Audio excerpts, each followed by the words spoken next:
Alors moi, je travaille dans le secteur sans-abri depuis quelques années maintenant. Je dirige une ASBL qui s'appelle Lilo, qui est active dans le secteur sans-abri à Bruxelles et en Wallonie, et qui gère toute une série de services de terrain qui permettent d'accompagner des personnes en risque ou en situation de sans-abrisme.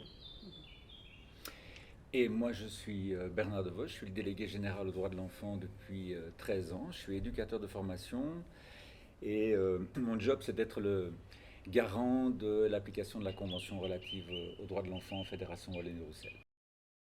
Je dis rue, euh, je dis galère et je dis déni de droit.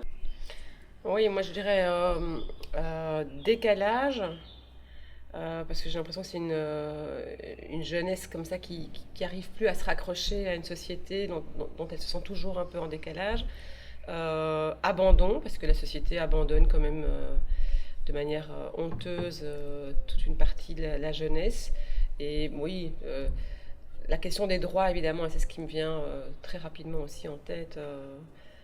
Perte de droits, non-recours aux droits aussi, toute une série de personnes et des jeunes en particulier qui ne savent plus où aller chercher le moyen de récupérer leurs droits. On a inventé une catégorie pour essayer de dire une réalité.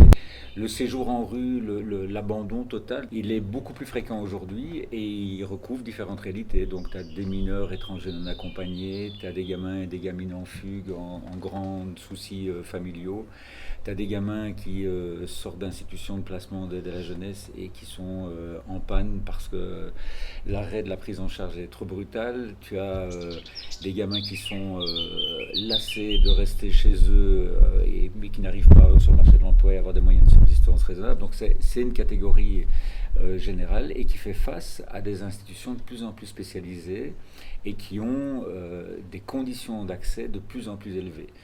Et donc, finalement, bah, ils se retrouvent sans rien, à la Mhm. rue, dans des difficultés qu'on connaissait à la limite chez des personnes adultes avant. Et de plus en plus, chaque année, c'est de plus en plus tôt dans le développement des enfants et des adolescents.